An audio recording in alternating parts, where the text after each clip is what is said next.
Hi hello అండి, అందరూ ఎలా ఉన్నారు? సీజనల్గా దొరికే ఈ రావి ఉసిరిలో బోలెడన్ని ఔషధ గుణాలు ఉంటాయండి. వీటిని ఏదో ఒక రూపంలో తీసుకుంటే ఆరోగ్యానికి చాలా మంచిది. నేనైతే వీటితో సంవత్సరం అంతా నిలవ ఉండే పచ్చడి పెడతానండి. ఈ పచ్చడి నేను ఎలా పెడతానో పక్కా కొలతలతో చూపిస్తాను, చూసేయండి.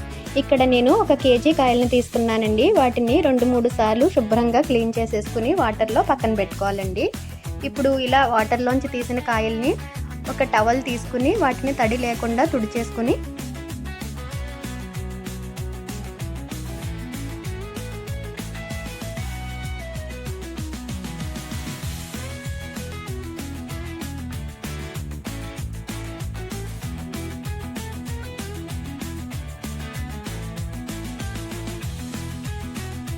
ఇలా కాయలన్నీ శుభ్రంగా వాటర్ లేకుండా తుడిచేసుకుని ఈ కాయల్ని ఎండలో పెట్టుకోవాలండి.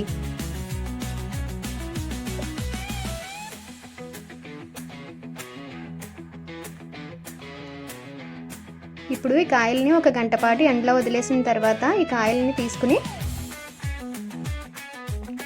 ఒక చాకుతో 3 వైపులా ఘాట్లు పెట్టుకోవాలండి.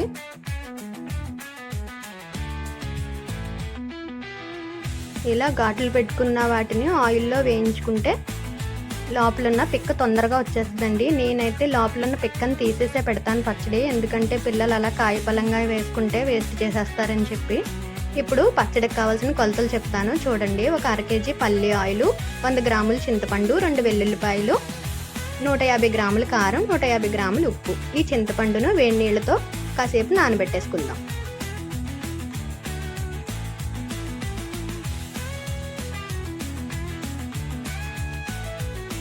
ఇప్పుడు స్టవ్ పైన పాన్ పెట్టుకుని 4 స్పూన్లు ఆవాలు వేసుకుని వేయించుకుందామండి.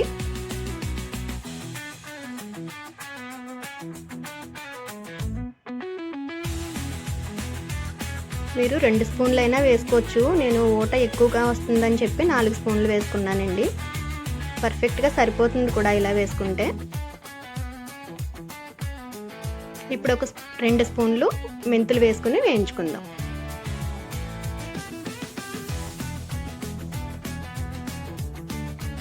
ఇవి వేగేటప్పుడు సరిగా చూసుకోండి, ఎక్కువ వేగిపోతే చేదొచ్చేస్తుంది. పర్ఫెక్ట్గా ఇలా వేగిపోయిన తర్వాత పక్కకు తీసేసుకుని మరో బాండీ పెట్టుకుని ఆయిల్ వేసుకుందామండి. ముందుగా ఘాట్లు పెట్టుకున్న కాయల్ని వేసి వేయించుకుందాం. ఇందులో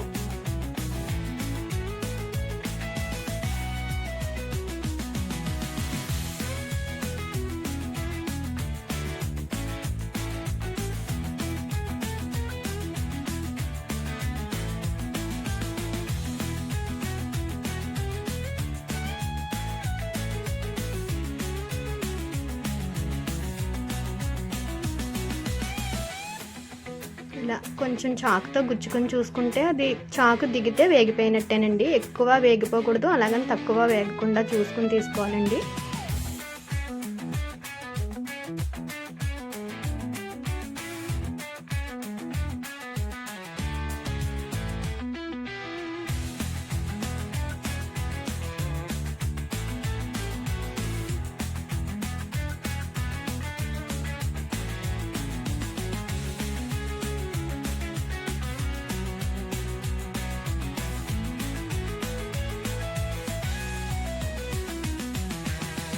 చూసారు కదా, మొత్తం కాయలన్నీ వేయించేసుకున్నాను.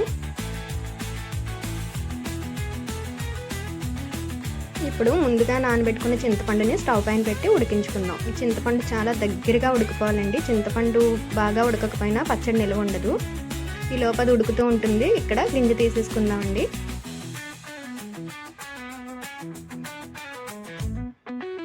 ఈ పచ్చడి అంతట్లోని గింజ తీయడమే పెద్ద ప్రాసెస్ అండి, మిగతాదంతా చాలా సింపుల్గా పెట్టేసుకోవచ్చు.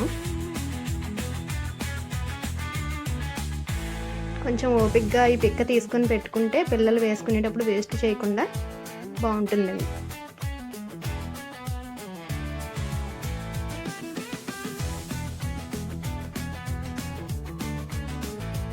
ఇప్పుడు కొలిచి పెట్టుకున్నవన్నీ ఉన్నాయి కదండి. కారం, సాల్ట్ కూడా కొంచెం ఎండలో పెట్టుకునే మిక్సీ ఆడుకోవాలండి. సాల్ట్ వేసేసుకుని, సాల్ట్ చూసారా నేను అంతా వేయలేదు, ఒకవేళ సరిపోకపోతే 3వ రోజు కలిపినప్పుడు వేసుకుందాంలే అనేసి కొంచెం ఉంచేసాను. ఆవాలు మెంతులు మిక్సీ పట్టించేసుకుని వేసేసుకోవడమేనండి. చింతపండు చూసారా అలా దగ్గరికి ఉడుకుపోవాలండి.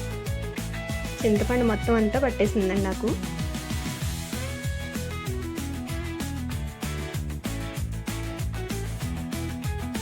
ఇవన్నీ వేసి ఒకసారి కలిపేసుకుందామండి.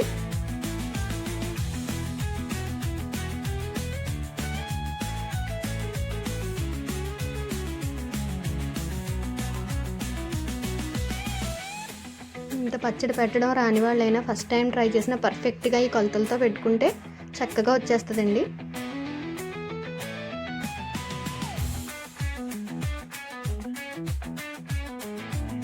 చూస్తున్నారు కదా, ఇలా 2 వెల్లుల్లిపాయలు నేను ఒలుచుకుని వేసుకున్నానండి.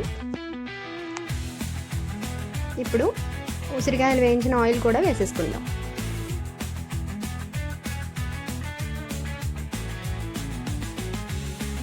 ఈ ఆయిల్ని కూడా వేసేసుకుని అదంతా సరిగా కలిపేసుకుంటే మొత్తం అంతా కలిసిపోతుంది.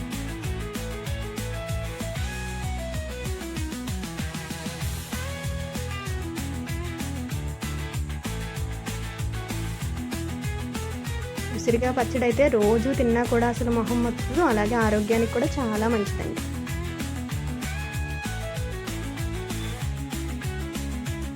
చూస్తున్నారు కదా, ఇలా మొత్తం అంతా కలిపేసుకుని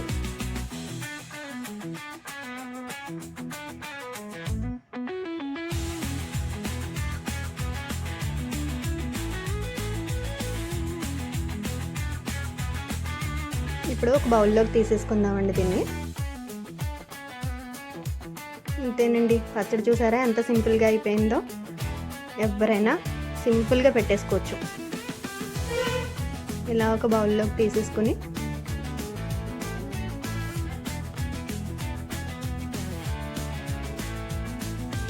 పైన కొంచెం ఆయిల్ వేసేసి పక్కన పెట్టేసుకోవడమేనండి.